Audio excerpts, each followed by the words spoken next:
दोस्तों, इस वीडियो में हम फोकस करने वाले हैं रीसाइक्लिंग ऑफ मटेरियल्स के एडवांटेजेस के बारे में। सबसे पहले बात करते हैं रीसाइक्लिंग ऑफ मटेरियल्स क्या होता है। रीसाइक्लिंग वो प्रोसेस होता है जिसमें हम वेस्ट मटेरियल को दोबारा से रीसाइकिल करते हैं, दोबारा से एक नया मेथड अप्लाई करते हैं और उनकी सहायता से नए प्रोडक्ट्स मैन्युफैक्चर करते हैं, बनाते हैं। जैसा आप यहाँ पे स्क्रीन में पिक्चर्स में देख सकते हैं, ये वेस्ट मटेरियल है, वेस्ट बॉटल्स हैं। यहाँ पे नीचे वेस्ट मटेरियल देख सकते हैं। ये जो वेस्ट मटेरियल है, रीसाइक्लिंग प्रोसेस के बाद में कुछ इस प्रकार के बन जाते हैं। मींस बहुत ही अट्रैक्टिव, देखने में विजुअलाइजेशन के हिसाब से बात करें तो विजुअली जब हम उनको देखेंगे तो वो बहुत ही सुंदर लगे, बहुत ही बेटर लगे। जिस प्रकार किसी नए मटेरियल को बनाने के लिए जब रॉ मटेरियल लिया जाता है, रॉ मटेरियल को प्रोसेस किया जाता है और प्रोसेस करके उसकी सहायता से एक नई शेप प्रोवाइड की जाती है।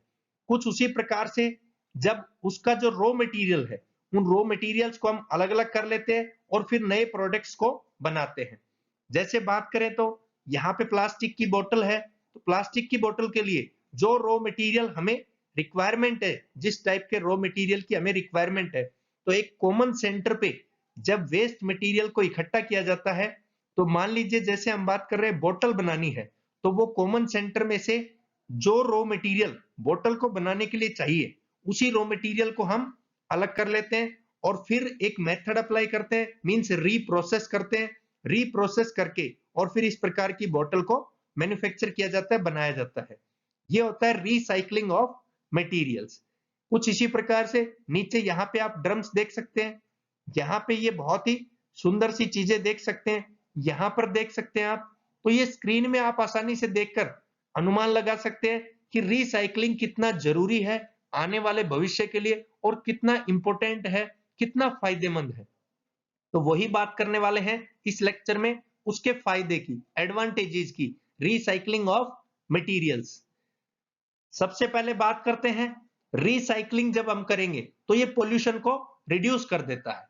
क्योंकि मान लीजिए कोई हमारे पास पार्ट बनना है पॉलीथीन की सहायता से, कोई पार्ट हमारा बनना है प्लास्टिक की सहायता से, तो यदि हम लोग रिसाइकलिंग नहीं करेंगे और जो एज ए वेस्टेज के रूप में प्लास्टिक पड़ा रहेगा और उसको हम जलाते हैं, मोस्ट प्रॉब्ली हम देखते हैं मार्केट्स में देखते हैं कि उनको आग लगाई जाती है। जब वो जलाए जाते हैं तो बहुत ज्यादा पोल्यूशन क्रिएट होता है।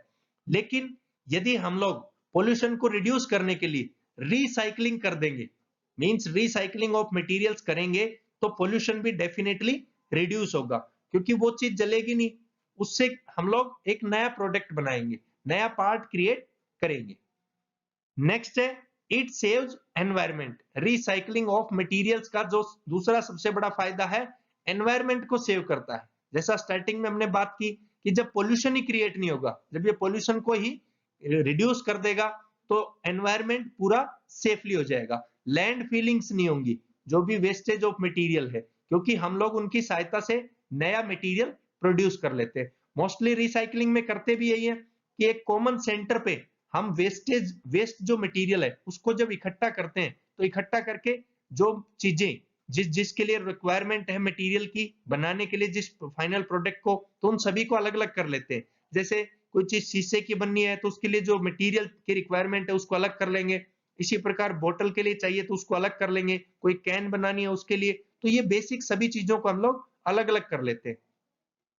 नेक्स्ट इसका फायदा होगा रिसाइकलिंग ऑफ मटेरियल का, ग्लोबल वार्मिंग को ये रिड्यूस कर देगा। ग्लोबल वार्मिंग से मीनिंग क्या है? ग्लोबल वार्मिंग से मीनिंग है पृथ्वी पे हर रोज टेम्परेचर का इंक्रीमेंट होना, पृथ्वी के ऊपर तापमान का धीरे धीरे बढ़ना, वो ग्लोबल वार्मिंग है। अब ग्लोबल वार्मिंग किस वजह से होती है? जैसे प्लास्टिक जलाना, इंडस्ट्रियल जो भी धुआं वगैरह जाता है, वो पोल्यूशन भी बहुत ही खतरनाक है और वो ओजोन लेयर को अफेक्ट कर रहा है। तो यहाँ पे जैसा हमने बात की थी, जब ये चीजें जलेंगी नहीं, वेस्टेज क्रिएट नहीं होगा, तो वहां पे ग्लोबल वार्मिंग भी नहीं होगा। तो इसी प्रकार ये एनवायरनमेंट को बचाता है। नेक्स्ट इसका बेनिफिट है सेव लैंड फीलिंग। जब कोई वेस्टेज है और वेस्टेज को जमीन के अंदर फीलिंग की जाती है, दबाया जाता है, तो दबाने की जगह जब हम उसकी रिसाइकलिंग कर लेंगे तो वो दबाने की आवश्यकता नहीं रहेगी। और कहा भी यही जाता है आज के दिन जो मैनेजमेंट्स है कि वेस्टेज जो मटेरियल है, स्क्रैप टाइप के जो मटेरियल है, उसमें से ज्यादा मैक्सिमम से मैक्सिमम जो यूटिलाइजेशन हो सके उसको यूटिलाइज किया जाए और मिनिमम से मिनिमम वेस्टेज को निकाला जाए। नेक्स्ट है सेव्स नेचुरल रिसोर्सेज। हमें नए पार्ट्स प्रोड्यूस करने के लिए रॉ मटेरियल, कच्चा जो माल है उसकी जरूरत पड़ती रहती है।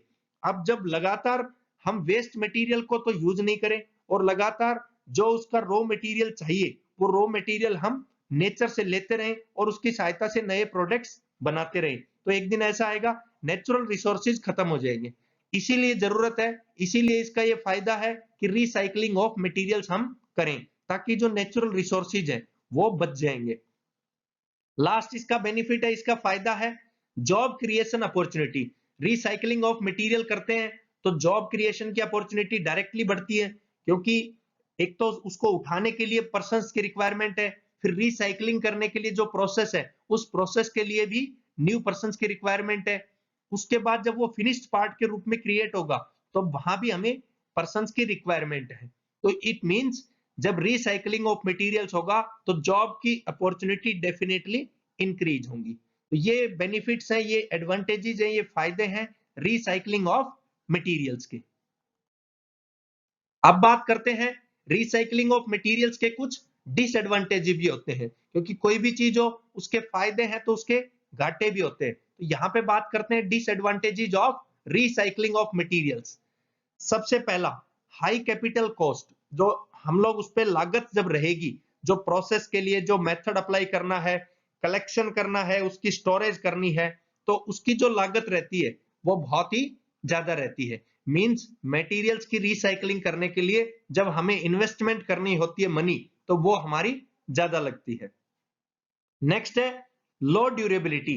जो पार्ट्स रिसाइकलिंग ऑफ मटेरियल्स की सहायता से बनते हैं उनकी ड्यूरेबिलिटी एज कंपैरिजन टू जो नया प्रोडक्ट बनता है, कच्चे माल से जो नया प्रोडक्ट बनता है उसके कंपैरिजन में ये चलाऊ कम होता है, मींस इसकी लाइफ कम होती है। नेक्स्ट इसका डिसएडवांटेज है अनसेफ रिसाइकलिंग साइट्स। जो साइट से रिसाइकलिंग की, जहां पे रिसाइकलिंग होती है वो साइट्स एज कंपैरिजन टू जो कच्चा माल लिया जाता है उस रॉ मटेरियल से न्यू प्रोडक्ट बनाया जाता है वो अनसेफ होती है, क्योंकि वहां पे एक तो पूरा कचरा जा रहा है, किसी प्रकार का कोई भी वहां पे प्रॉब्लम क्रिएट होने के चांसेस है।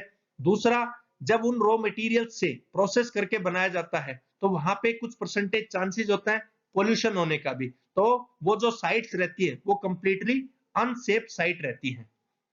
नेक्स्ट इसका डिसएडवांटेज है नॉट ऑन लार्ज स्केल। ये जो रिसाइकलिंग ऑफ मटेरियल्स है ये बहुत ही लार्ज स्केल पे नहीं है, बहुत कम स्केल पे है।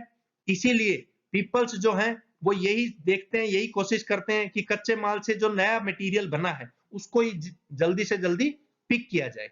और लास्ट है मोर मैन पावर रिक्वायरमेंट। इस काम में ज्यादा मैन पावर की जो है वो जरूरत पड़ती है, क्योंकि इसका प्रोसेस जो है वो कुछ लेंदी पड़ता है एज कंपैरिजन टू डायरेक्ट कच्चा माल लिया और उससे नया फिनिश्ड पार्ट हमने प्रोड्यूस कर दिया, क्रिएट कर दिया। इसमें मैन पावर की रिक्वायरमेंट ज्यादा होती है। हालांकि जॉब की अपॉर्चुनिटी भी ज्यादा क्रिएट हो रही है, लेकिन मैन पावर की रिक्वायरमेंट भी इसमें बढ़ जाती है। ये भी एक इसका डिसएडवांटेज होता है। ये थे दोस्तों रिसाइकलिंग ऑफ मटेरियल्स क्या है, रिसाइकलिंग ऑफ मटेरियल्स के क्या एडवांटेजेस होते हैं और क्या रिसाइकलिंग ऑफ मटेरियल्स के डिसएडवांटेजेस होते हैं।